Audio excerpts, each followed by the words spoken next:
बिस्मिल्लाहिर्रहमानिर्रहीम। अशरा ज़िलहिज्जा में जो काम नहीं करने वो क्या हैं। पहली बात तो ये कि ये अशरा ज़िलहिज्जा जो है ये उन 4 महीनों में से हैं जो हुर्मत वाले महीने हैं, जिनमें किसी किस्म की जंग शुरू करना जायज़ नहीं है। तो बाकी सारा साल भी मुसलमान से लड़ाई नहीं करनी चाहिए और इन दिनों में भी नहीं करनी चाहिए। पहले से लड़ाई हो तो सुलह करने की कोशिश करनी चाहिए, तो लड़ना नहीं है। इन दिनों में जो हुर्मत वाले महीने काफरों से भी जंग शुरू नहीं करनी चाहिए, इल्ला कि वो हमला करें तो दिफा किया जा सकता है, करना ज़रूरी है। और फरमाया कि जो शख्स अरादा अन युज़हिया, जिसका कुर्बानी का प्रोग्राम हो, वो अपने बाल और अपने नाखन मत काटे यहाँ तक कि कुर्बानी कर ले। यानी दूसरे दिन करता है, तीसरे दिन करता है, तो जब तक कुर्बानी नहीं करता वो अपने बाल वगैरह नहीं काट सकता। तो एक तो ये हाजियों की मुशाबहत है कि इहराम बांधने के बाद ये पाबंदियाँ होती हैं, तो वो यहीं पे ही वो पाबंदियाँ पूरी कर रहा है, तो ये बायसे अजर है।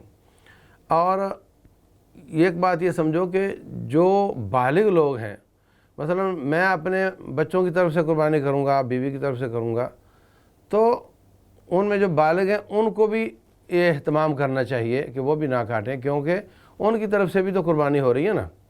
अलबत्ता जो नाबालिग हैं, नाबालिग इंसान पर कोई पाबंदी शरीयत की नहीं होती, तो वो अगर काट लेते हैं तो कोई हर्ज की बात नहीं है।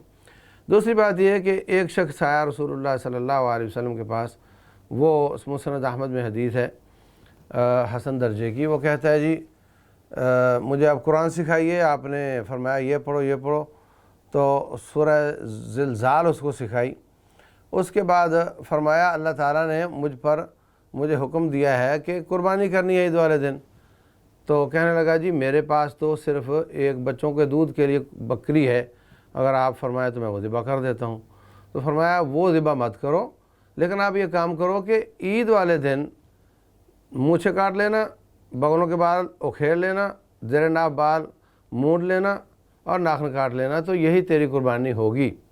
तमाम उज़हियती का यह लफ्ज़ है हदीस में।